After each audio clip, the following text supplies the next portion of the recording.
tell us a little bit about yourself. All right, so I've been turning about 5 years. I retired in 2020, and that's when I started turning. Because my wife said, you can't retire until you have something else to do. You're not going to sit around the house and bug me.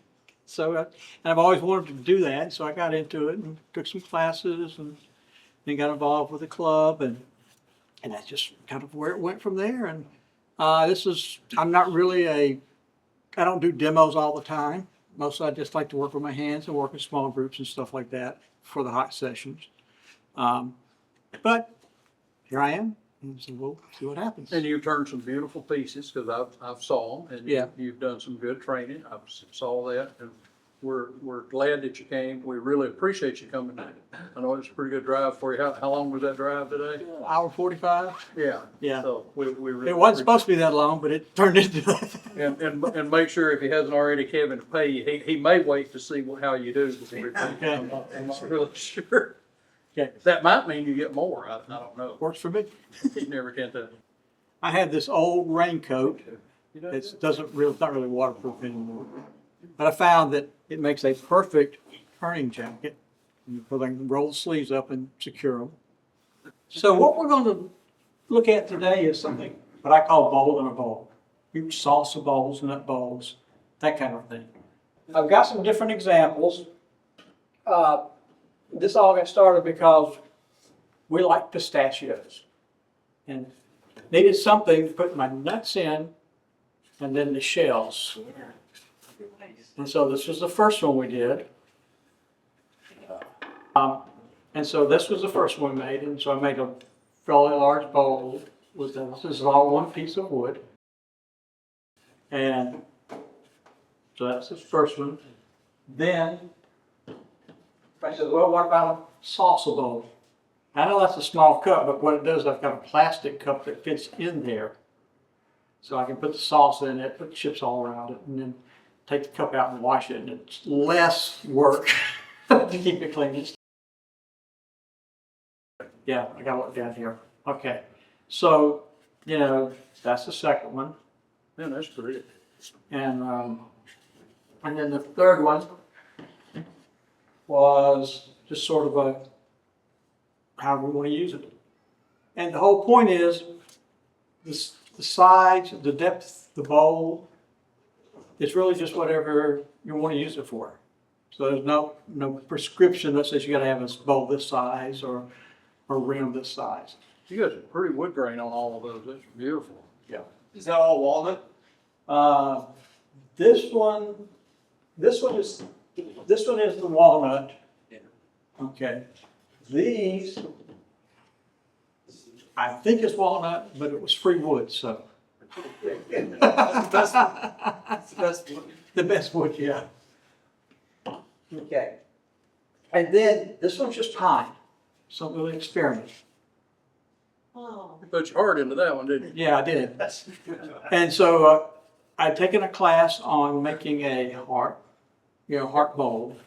And generally with the heart bowls, they're thicker and you make a bowl, a heart shape, and then you trim it and then you just kind of cut a hole in the middle so it goes in. I said, well, let me try the bowl in a bowl style and make it thin. And have Tim help me, to class with him about making thinner platters and getting the edges thin. And so that's where this one came from. And then you fill it full of candy and stick it on the table. Right. Okay. So what we're going to do, I've already cut a blank out. And I went ahead and mounted the screw mostly just because it saved time. And so I'm going to go mount this in here.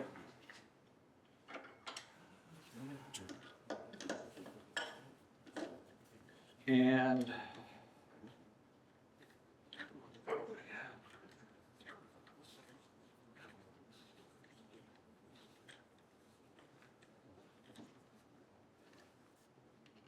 let's get tight.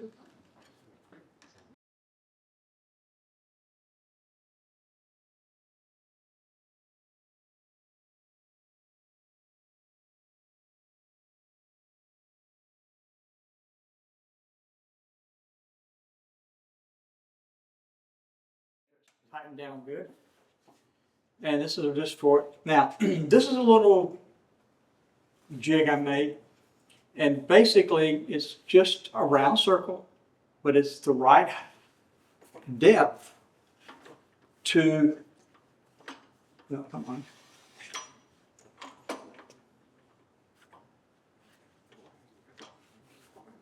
And all it's for is, oh, there it is.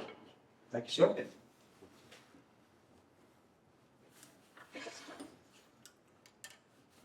So the whole idea is just to very simply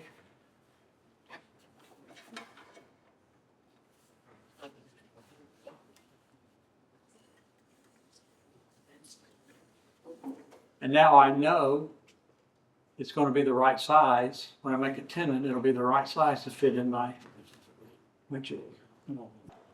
Now, what I'm going to do is measure off how thick I want this first of all. Because what I'll have to do is after I create the tenon in the bottom, we'll need to figure out, I'll have to get rid of a lot of wood on the top down to the bowl. And I'll make a fairly large bowl just so we don't have to take so much time to get rid of as much stuff. So I'm just going to about halfway in this case. That way it gives me a good idea of where to stop. Pretty basic. Now, I'm going to do what I call a tenon in a tenon. So I'll make a tenon, then I'm going to go ahead and come out and make another tenon further out that will end up being the bottom. So go ahead and get that done. Then when I come back at the end and finish this off,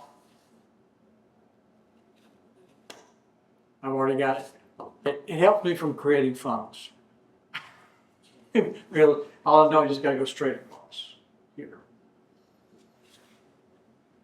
Mostly it helps from creating funnels. Rephrase that. So anyway, so that's the idea. Let's get this going. He's already on.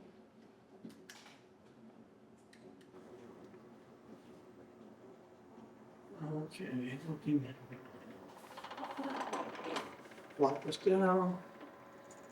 And let me do this first.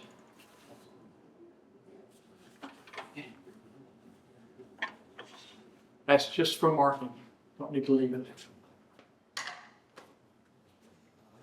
And I will keep this up just to give me a little extra support. So is that sizing your tenon? That's sizing my tenon. Okay. Yeah, that's all it's for. So instead of having to stand there and fiddle around with a set of calipers, you've got Yeah. one made up. I cut one out and then I can fit it in my jaws.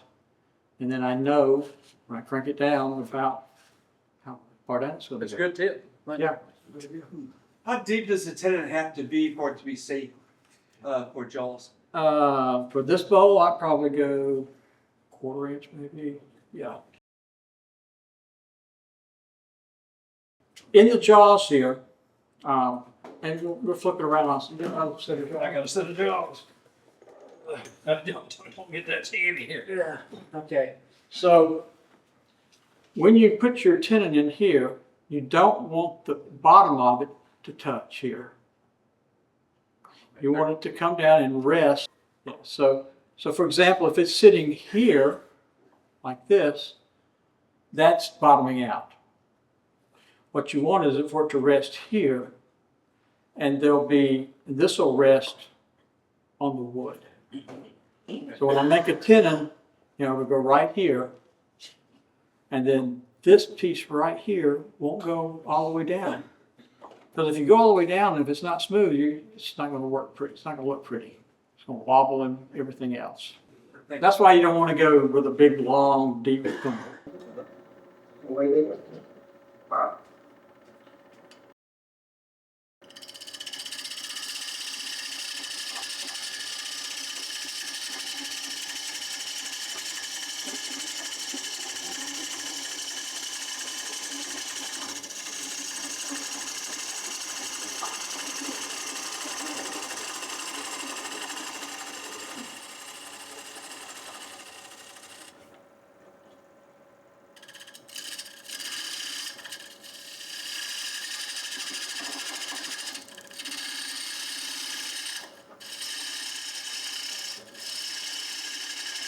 see you flattening it out.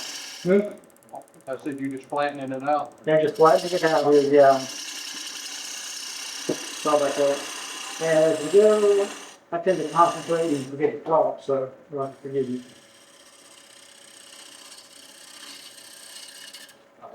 Now I'm gonna take my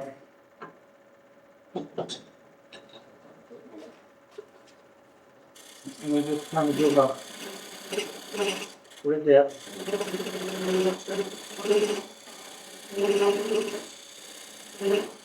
And just a little bit of a in depth because it's gonna you want to can't move so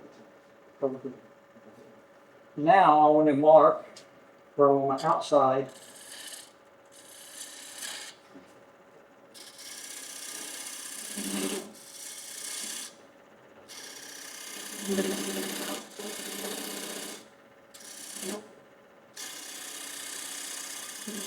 And what I'll do now is just clean that out between this rib and that rib.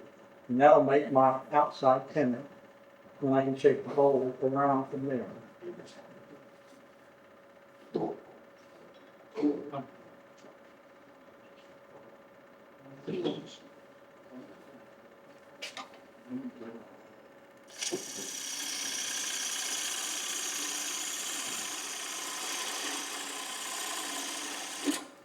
Why did you switch tools? The other one wasn't sharp enough.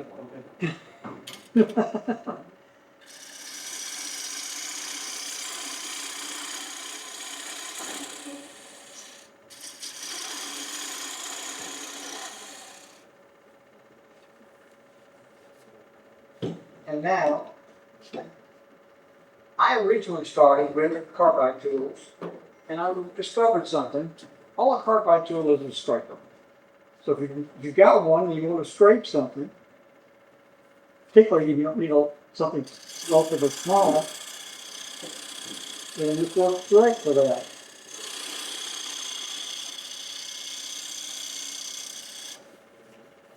All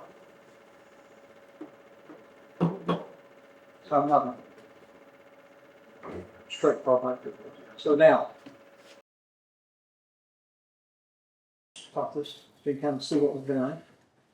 So we got a bowl here, here. Now, of course, it's not super clean. Now, what we'll do is, from here out, I'll shape the side of the bowl up to here.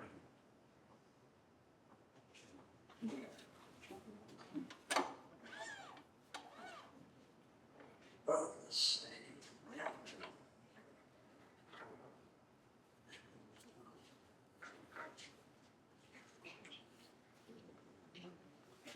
Your inside tenon, you're gonna make it a little bit deeper?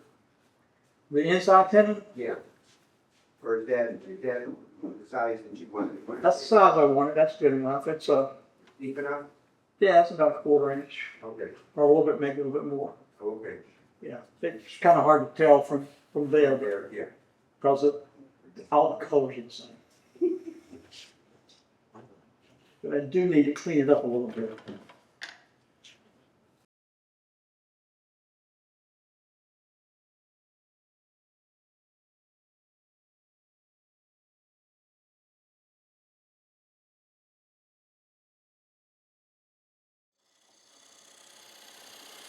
Some people drooling over them.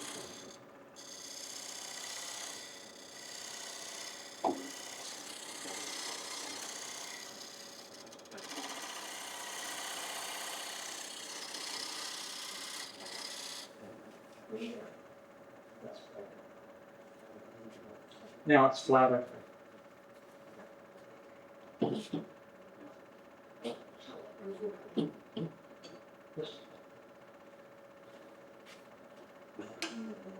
Now, do what I always do at home, which is turn it off when I move my. I use all my safety techniques here. Well, we appreciate you being safe. Yeah.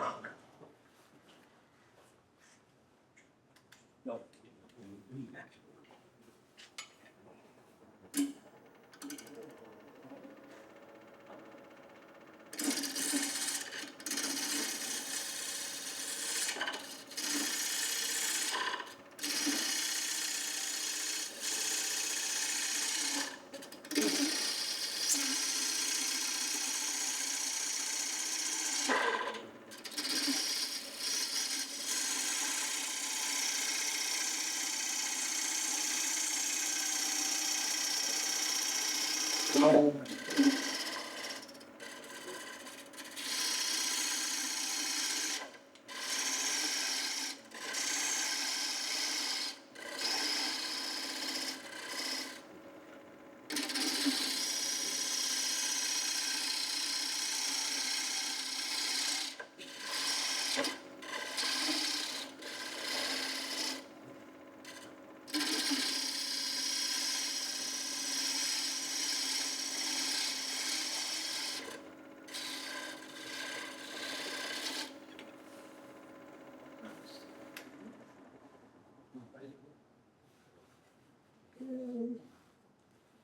A little bit more.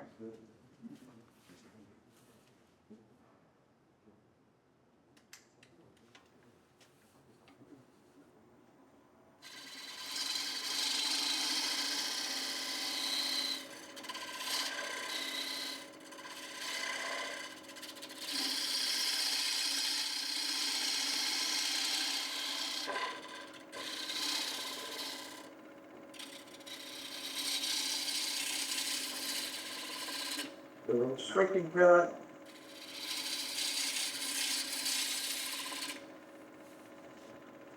What is your RPM when you're doing this? I'm running about 1,000 right now.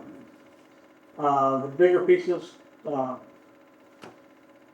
have a smaller lathe at home, and so I could probably run this a little bit faster, but I'm just using what I'm used to, plus the, you know, I'm just curious, yeah, trying to learn whatever it's here.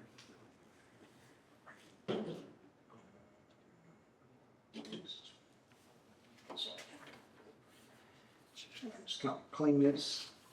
Keep reaching over here because mine at home has got it on the other side. Yeah, I could move it, but it's no point.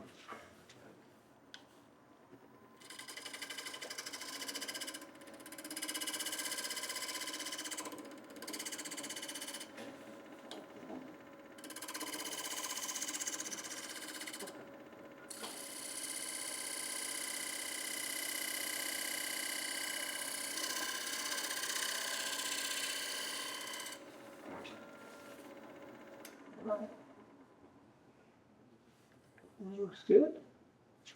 Now it will need some sanding. I'm definitely a sander turner. And that's pretty much it for this side. Now, typically, you now would sand and paint, and finish and all that, but time-wise, that really takes a lot of time. So I'll end up, instead of taking this off at the end, I'll leave it on so I can take it home and finish it. All that stuff. One thing I do need to do is, I did not smooth this out when I first did it. So I'm just going to kind of clean it up a little bit.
What I'm going to do is I'm just remarking this.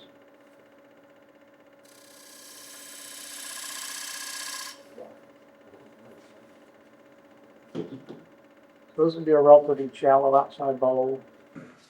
So I'm making the nice nest here.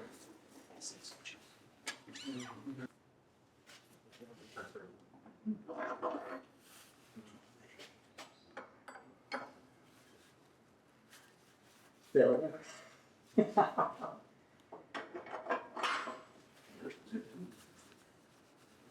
Now, one of the things I did before I put this on, the worm screw, now you can do this without a worm screw, I just find particularly with heavier wood it works better. And I just took a full tea light, ran wax all over this into the screw. That just makes it a lot easier to get off. But I haven't forgotten to do that in the past, and you end up putting it on the table, put down, getting a pair of pliers, and trying to crank that screw out. It's much easier if you remember to put the wax What kind of wax is it? on. A tea light, Candle wax. candle wax. So what I'm going to do now is determine how big a ball I want for the inside ball. So I can go ahead and mark it.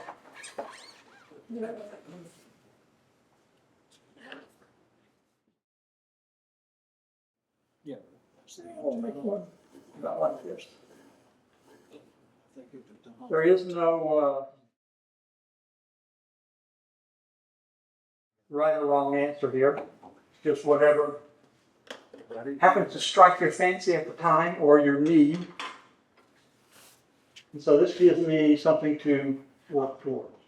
Now what I am going to do is take my point tool. I'm going to go ahead and kind of cut into this a little bit. Give me a physical stopping point, not just a visual one.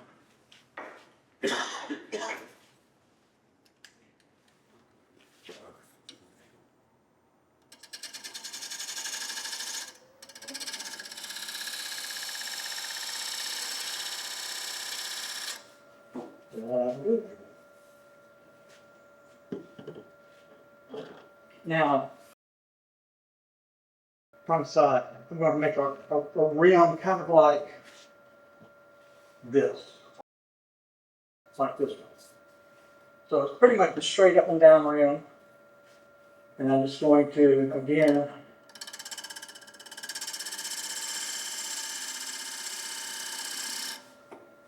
so that'll be my outside ball. Now, some of this will come down lower. Okay. And this is going to be sort of a visual, what I think looks good. Not necessarily a particular mapping or anything, just whatever. So.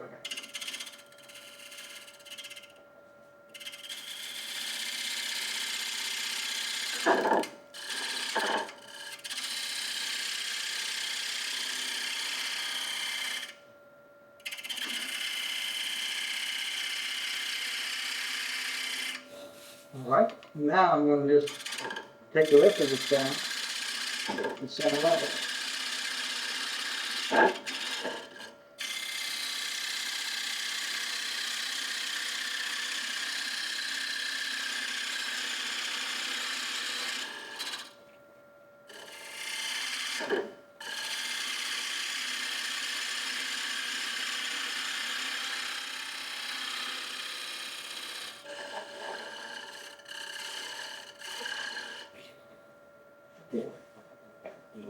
And now I can start making a bowl.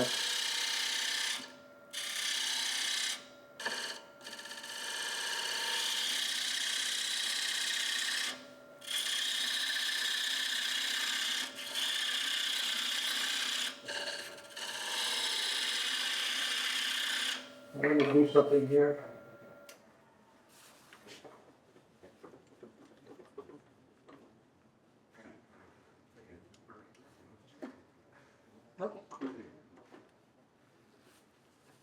Yeah.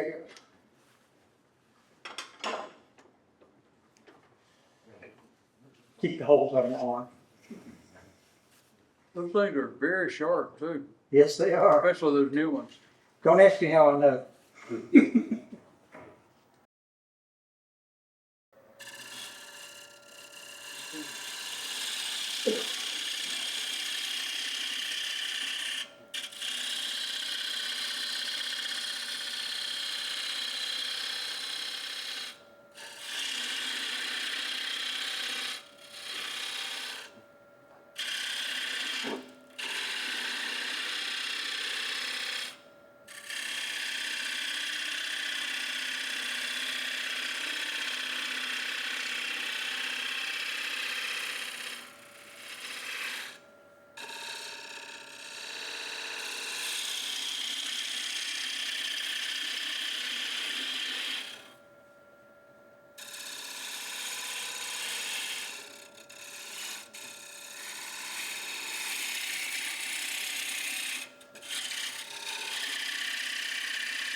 I've got a line there, I'm thinking it's gonna leave it as a decorative line, but I'm cutting it out. Yeah, it's So I'm good. trying to decide what I want to do there. So it's either like, leave the line or thin it out on before it gets that. But I think I'm gonna leave it, I think it'll look good.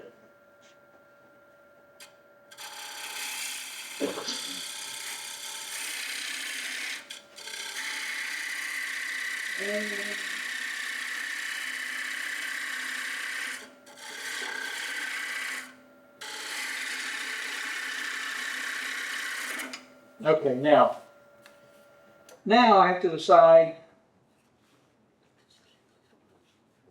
you have to shake this inside bowl a little bit. You can go straight down, that's the easiest way. But if you want a little bit of an undercut, then you have to look with smaller tools. Otherwise, you really risk of catching. So, first of all, just bring it straight down.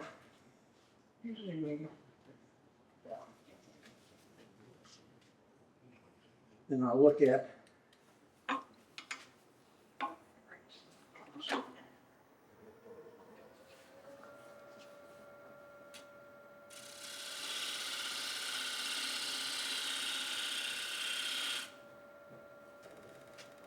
you gotta go this way.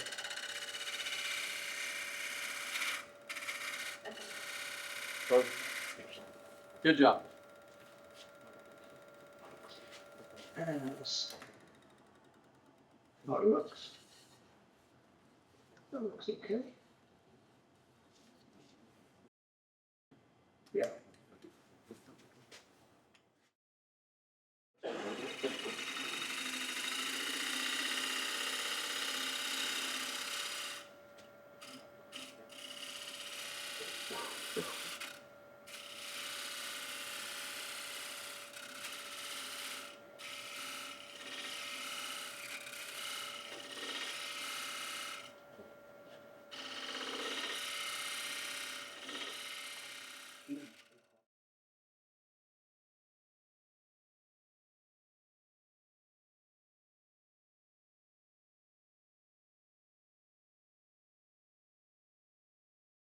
So now it's all out the inside.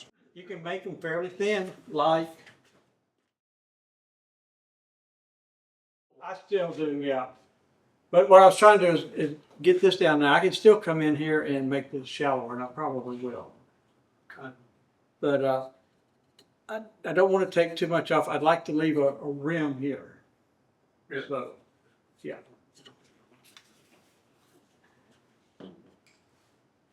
And this is where I use my scraper. Now, if you're if you're bringing this down, it's easier, you just take it all the way down. But when you're like that one, I wasn't worried about a rim, so it was just easier to bring it all the way down. Whereas this one,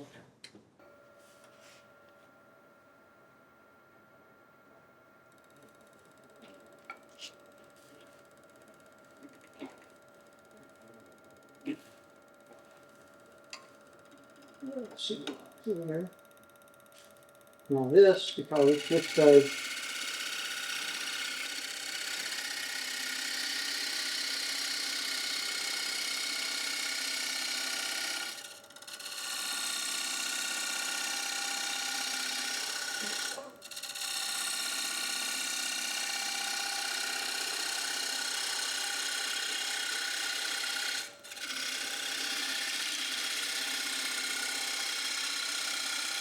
you can do this with any scraper.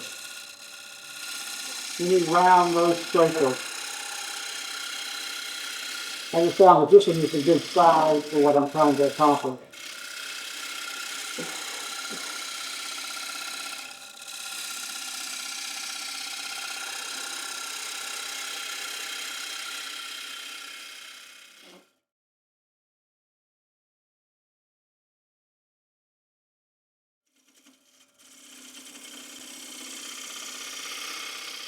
And even in that same year. Scrapers not gonna do that, you know. You did a good Jason got it, too. Yeah, what about the Cobalt, yeah. Is that the negative rate carbide? No, it's not the negative rate. I have a Flat on the top. flat on top. Now, I've got a negative rate if I want to go in and do. But it's doing a beautiful job. Yeah. So now it's it's a little thicker still, but then the whole bowl will stick. I can make it thinner.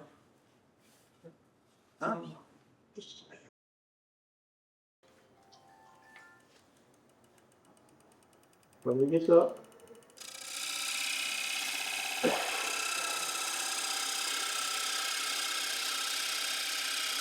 Maybe gonna go home and make one of those tomorrow.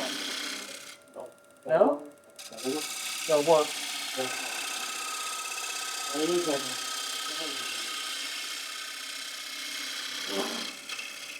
The key to using these guys is keeping it parallel. You get straight in with it, just like you would a regular straightener. Yeah. Yeah, you don't want to go this way. To go up a little bit, it's not going to hurt too much, but you want to keep it straight.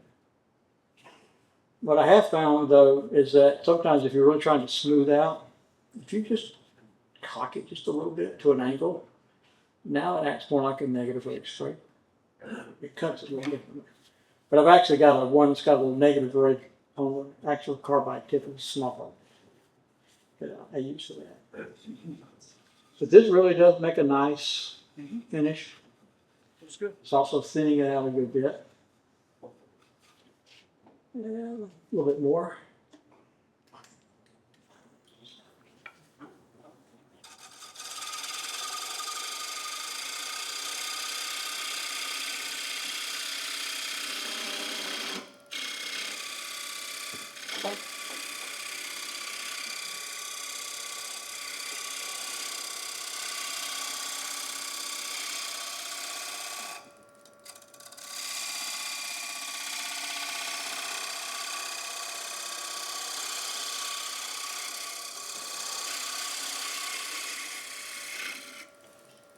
I think that's about where I want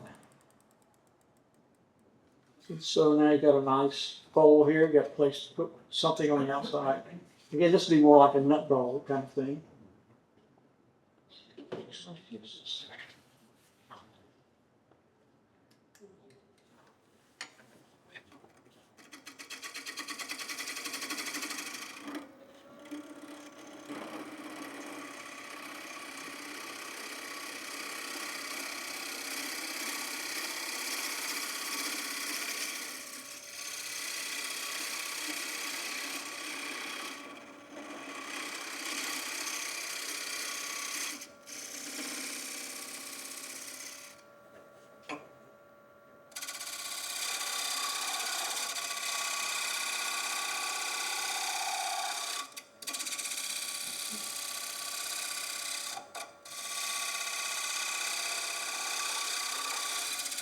All right, I'm going to make an observation here.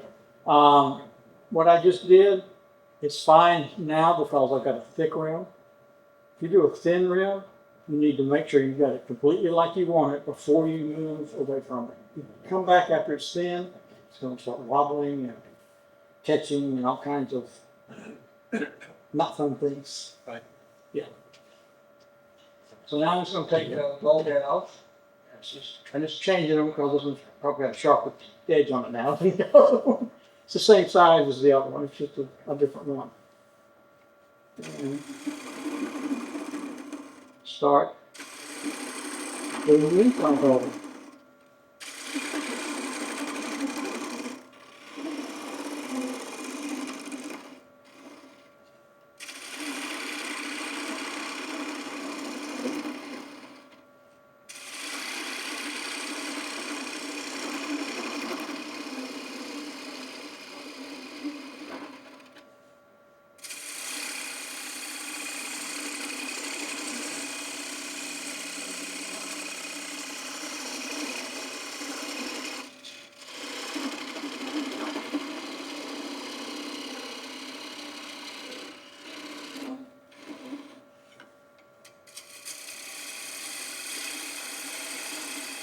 I just went my way down.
Right.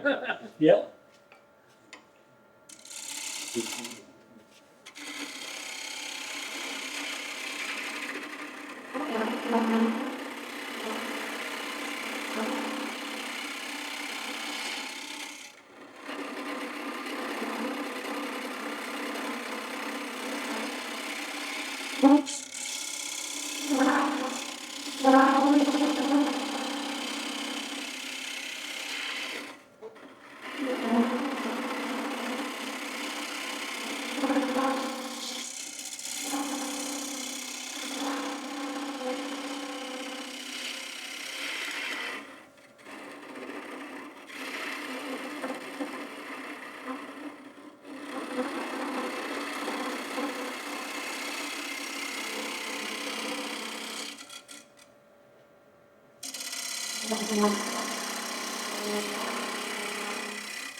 And you'll notice I put just a slight angle on this.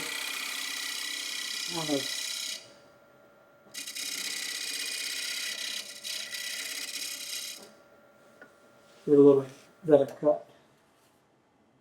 That's good. And we got a little bit more to get that dimple out the bottom, but almost there. That's the basic concept right there, guys. Pretty straightforward. And so we finish it up. What was the point of the line on the outside? Originally, I was going to go down to that point, but I changed my mind. All right. So I got two options. One, I could have gone in and just trimmed it down, made it a little bit smaller. But I got looking at it and it says, you know what, that looks nice. So it's now a $20 line, that's what they call it. When you add lines to these things in different places like the bottom, that looks nice. If you're selling it, it's a decorative feature now. That was the point. So as we go here,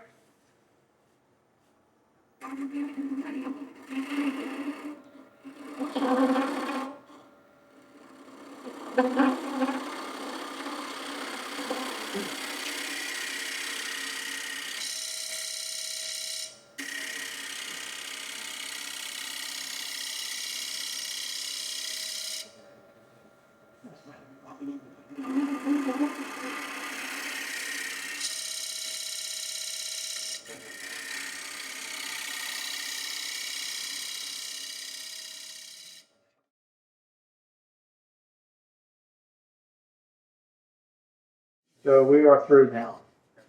Yeah, I just wanted to get that hole that was there out. And I am finished now.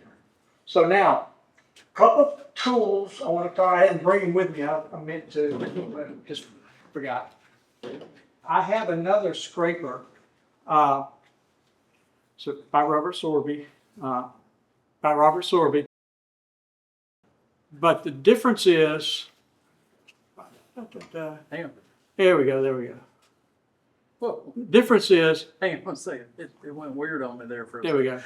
go. Instead of being flat like this one, it's at a 45-degree angle. So when you rest it here on the tool, it's actually at that angle.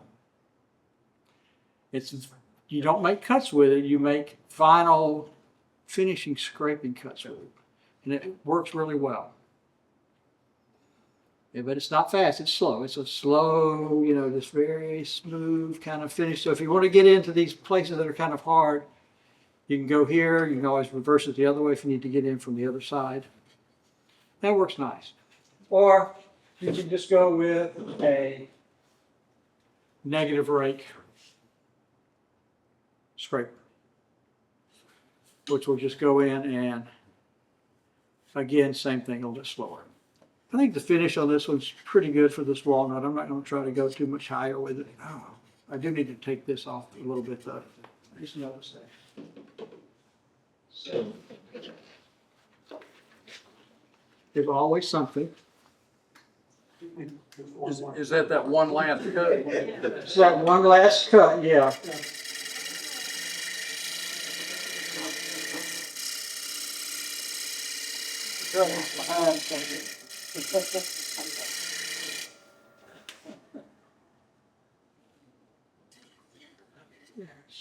Still got a little bit of it.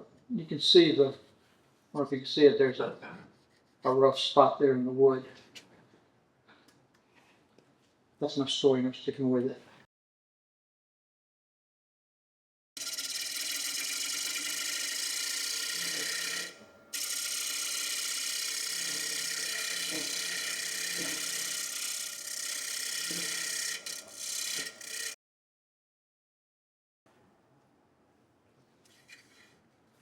Well, yeah, that's good enough.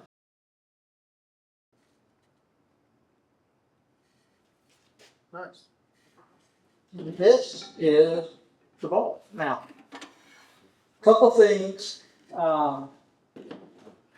Normally, at this point, we will go ahead and sand.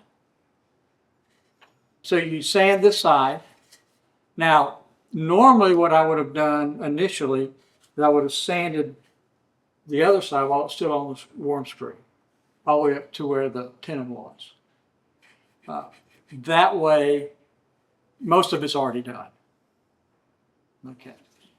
Then you can sand this, finish it, and then when you take it off, there's a couple of different ways you could do it, depending on how you did this. If you've got cold jaws, sometimes you can use those, depending on the shape of this ball. This one's got enough of an indentation, I think the cold jaws would grip it okay. Or I just put a jam chuck there. Put it here. A jam chuck's just a piece of wood. You put it in here to hold it in place.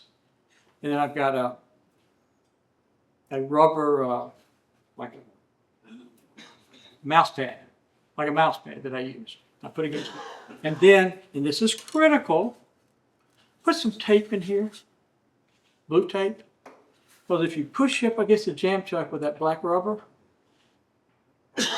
even though and then you get the pushing pressure on it, and you take it off, you've got this black ring in here. And then you just go in and you'll cut this off, finish it up, and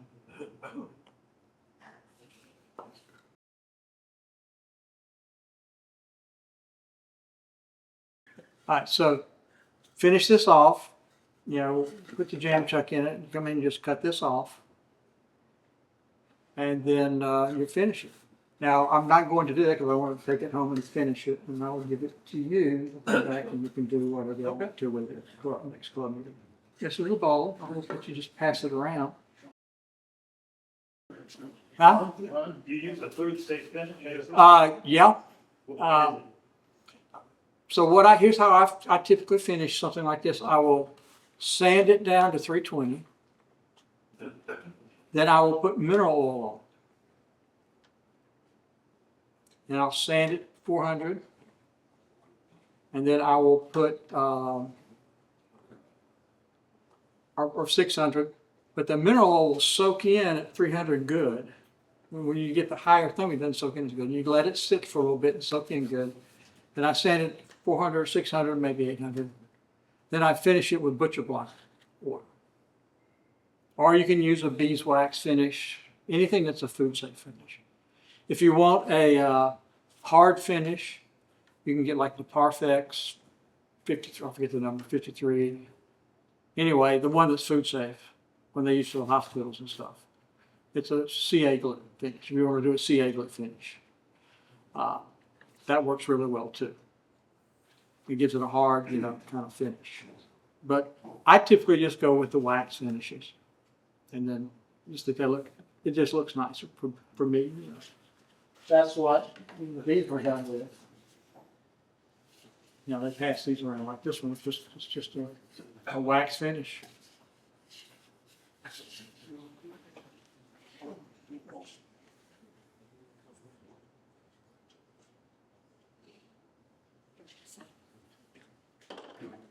This one I need to refinish because we've used it a lot. It's been washed out a few times, so I need to go back and hit it up again and put some more finish on it. But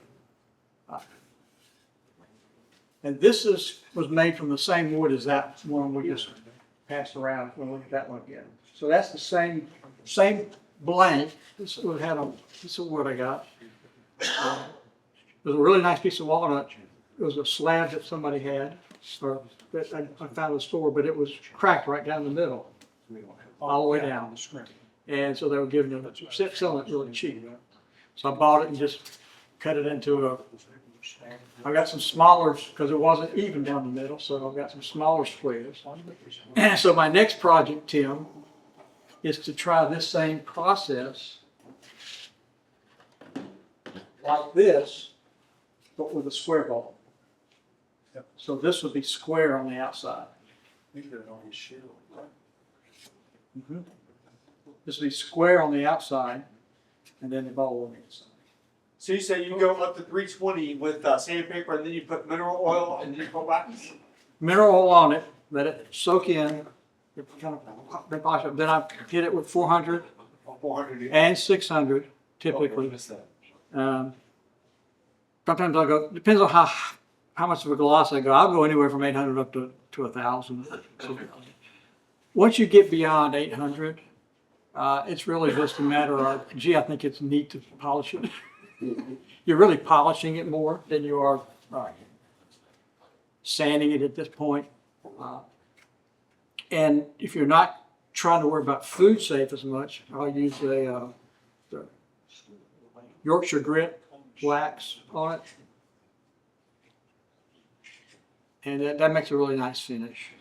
It's a wax finish, but it has some grit in it, so it actually cuts and polishes at the same time. And then I got an orange oil,